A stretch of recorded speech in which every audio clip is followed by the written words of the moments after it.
Let's solve some more problems related to direction cosines and direction ratios. Okay, we have already solved, I think, mm, 8 problems. So let's solve the 9th problem. Given direction ratios of two lines, that is 1, 2, 3, and -4, 3, -6. Find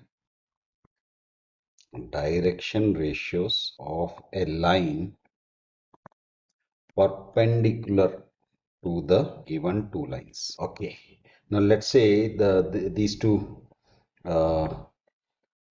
vector A is equal to I plus 2j plus 3k, right, using the direction ratios of the first line.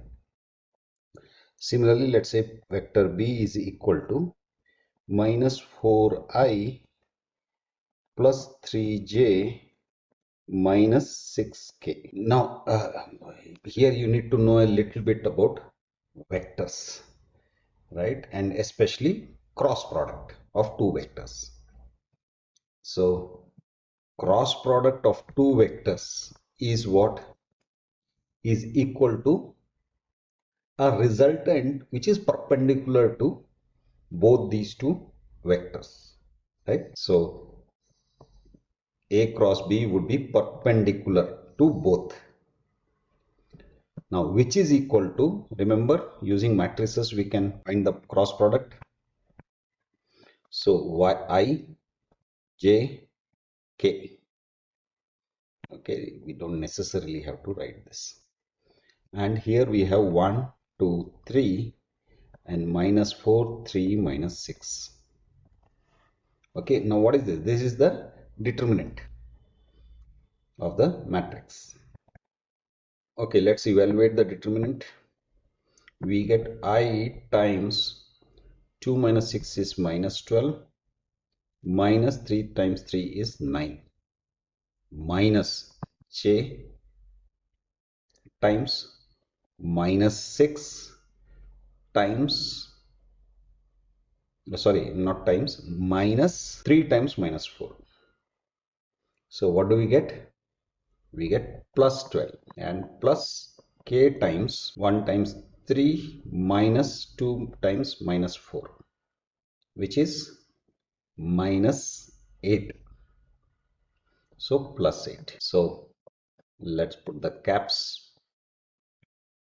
So we get what? -12 minus 9 is -21i.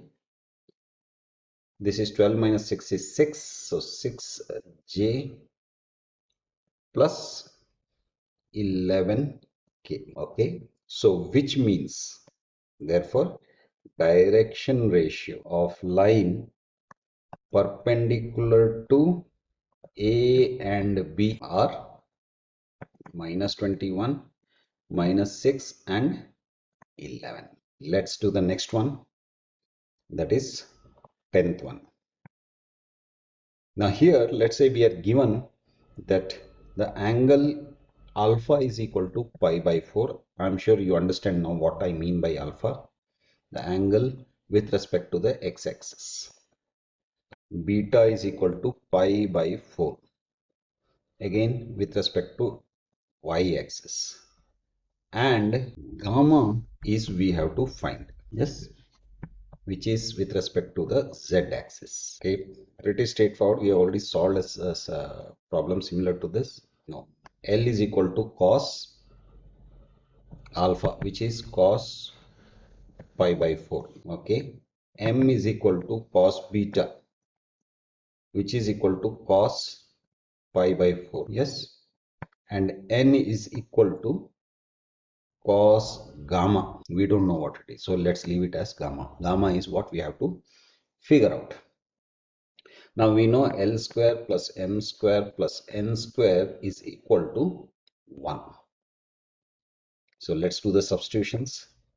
L is cos pi by 4. So cos square pi by 4 plus cos square pi by 4 plus n square is equal to 1. Now cos pi by 4 is 1 by root 2. Again here also 1 by root 2 square plus n square is equal to 1. So this becomes 1 by 2 plus 1 by 2 plus n square equal to 1. Half plus half is 1 plus n square equal to 1. N square equal to 0. That means n is equal to 0, right? So which means n is equal to, remember, cos gamma. So cos gamma as of now is 0. So that means when is cos, for what angle of cos, for what angle of gamma is cos 0? It is pi by, right? Okay. Now let's do the 11th one. Now let's say we are given 3 points. A is 1, 2, 3.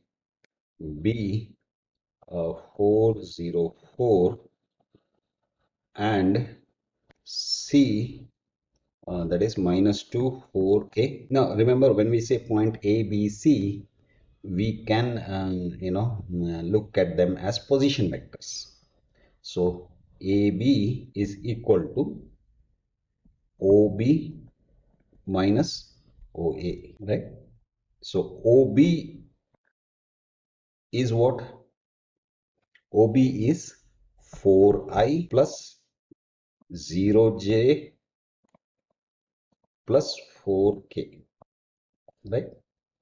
Which means we can write it as 4i plus 4k. Okay, OA is what? OA would be I plus 2j plus 3k. So now AB is equal to OB minus OA. So OB is this minus OA. So 4i minus I is 3i minus 0 minus 2j. So minus 2j, then 4k minus 3k. So which is plus k. So vector AB is equal to this. Now what is the magnitude of this? Magnitude is square root of 3 square 9 plus 2 square 4 plus 1 square 1. 9 plus 4, 13 plus 1, 14. So the unit vector in the direction of AB is A is equal to 3i by square root of 14 minus 2 by square root of 14 j plus k by square root of 14, or we can write it as 1 by square root of 14 k. Okay. Now similarly, what we'll do is we will look at the next join of next 2 points. So we have already looked at AB. Let's look at BC. So BC is equal to OC minus OB. So OC is equal to minus 2i plus 4j plus 2k, and OB is equal to 4i plus 4j, no, 0j. So we don't have to write it at all. 4k. So BC would be, remember, OC minus OB.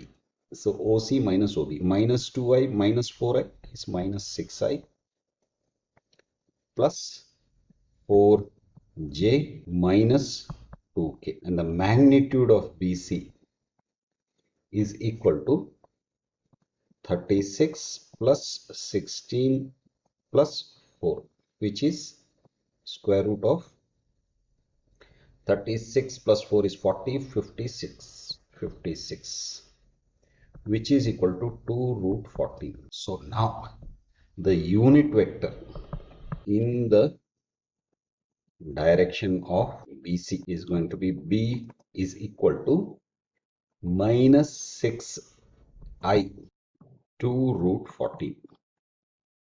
plus 4j by 2 root 14 minus 2k by 2 root 14.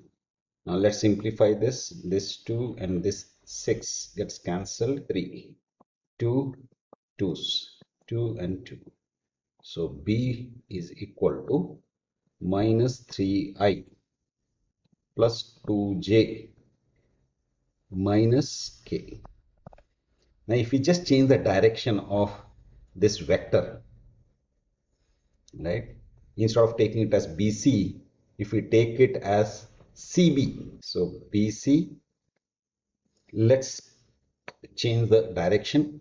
CB is equal to minus B, which is equal to 3i minus 2j plus k, right? Okay, now let's look at the third line, that is AC is equal to OC minus OA. So OC is equal to minus 2i plus 4j plus 2k. OA is equal to I plus 2j plus 3k. So AC would be OC minus OA. So minus 2i minus I is minus 3i. 4 minus 2 is 2j minus 2 minus 3 is minus. Again, what we can do is take the reverse of this, reverse vector, or in the opposite direction. So instead of taking it as AC, we take it as CA. So this would become 3i minus 2j plus k. Okay, now let's figure out the magnitude of CA. So this would be square root of 3 square is 9 plus 4 plus 1, which is square root of 14. Okay, so the unit vector in the direction of CA, let's say C, is equal to minus, no, not minus, 3 by 3i by root 14 plus 2i minus 2i by root 14 plus 1 by root 14k. So you might have noticed that the direction cosines of all the three lines are of all the three lines AB, CB and CA is equal to 3 comma minus 2 comma 1, right? So since the direction cosines are equal, that means the lines are collinear. Now you might be wondering suddenly why I changed uh, AC to CA and BC to CB. Yes, and that is because since we are interested in direction cosine only, and the direction of the vector doesn't matter as far as the direction cosine is concerned. So that is problem solving using direction cosines and direction ratios. That's it for now. Bye.